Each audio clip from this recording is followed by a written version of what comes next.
कथा के अनुसार माता सीता बाल अवस्था में अपनी सहेलियों के साथ बगीचे में खेल रही थी। वहीं बगीचे में एक तोता का जोड़ा पेड़ पर बैठा था। तोता का जोड़ा भगवान राम और माता सीता के बारे में बातें कर रहा था। उनकी बातों को सुनकर माता का ध्यान उन पर गया। मादा तोता बोल रही थी कि अयोध्या के राजकुमार राम काफी प्रतापी राजा होंगे। उनसे माता सीता की विवाह होगा।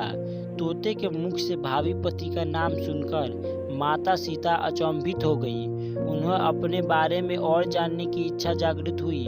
इसीलिए उन्होंने अपनी सखियों से कहकर दोनों पक्षियों को पकड़ लिया।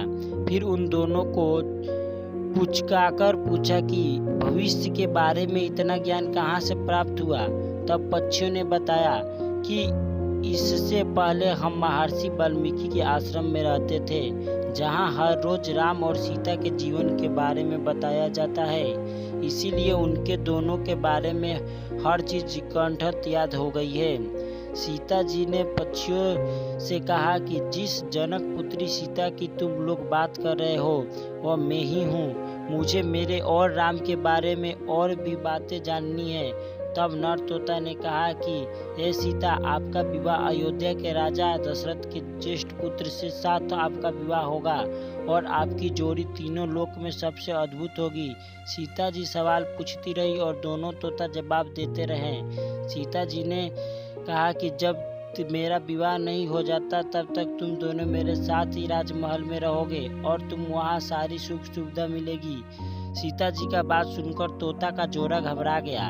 तब नर तोता ने कहा, ए जनक पुत्री, हम गगन के पक्षी हैं, इसीलिए पिंजरे में बंद रहकर हम जीवित नहीं रह पाएंगे, इसीलिए हमको आज़ाद कर दीजिए। तोते ने इसके लिए बहुत याचना की। तब सीता जी ने नर तोते को छोड़ दिया, लेकिन मादा तोता को नहीं छोड़ा और कहा कि यह मेरे साथ रहेगी।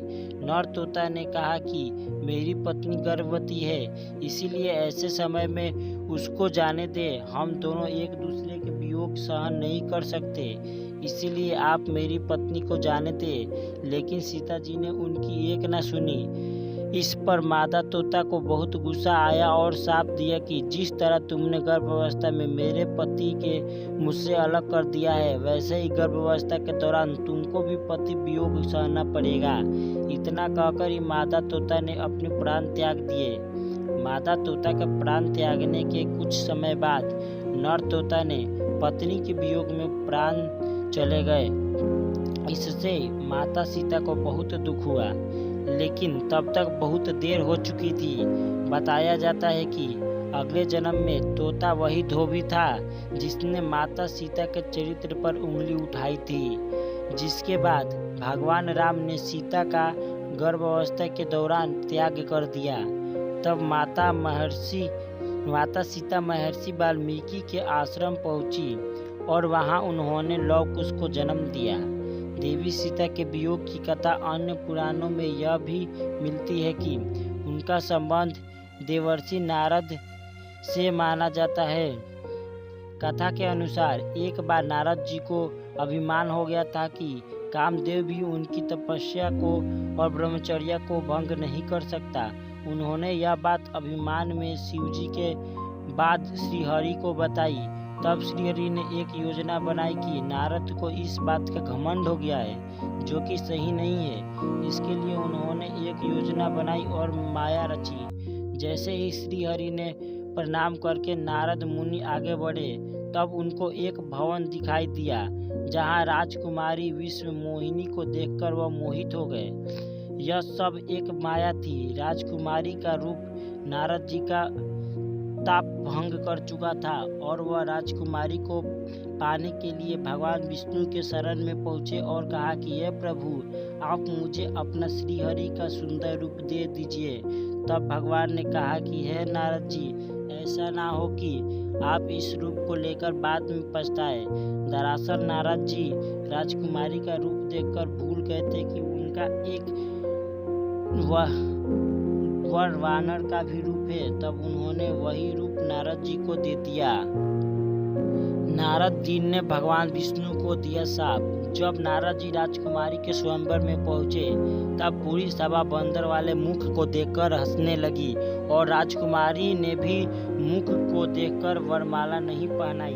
तब नारद जी ने सोचा कि आखिर सभी मुझे देखकर हंस क्यों रहे हैं और राजकुमारी ने मुझे माला क्यों नहीं पहनाई। तभी भगवान विष्णु सभा में पधारे और राजकुमारी ने उनको माला पहना दी। तब उन्होंने पानी में अपना मुख देखा और वानर वाला मुख देखकर क्रोधित हो गए और क्रोधित में उन्होंने भगवान विष्णु को शाप दे दिया कि जिस तरह से मैं स्त्री के लिए तड़पा हूँ, आप भी पृथ्वी पर स्त्री वियोग का सामना करेंगे। जब माया का प्रभाव खत्म हुआ तो नारद जी को अपनी गलती का एहसास हुआ और उन्होंने क्षमा मांगी। तब भगवान राम और माता सीता को वियोग का सामना करना पड़ा। अगर यह कहानी आपको अच्छी लगी तो इस वीडियो को लाइक करके चैनल को सब्सक्राइब कर दे और बेल आइकन को ऑल पर सेट कर दे। धन्यवाद।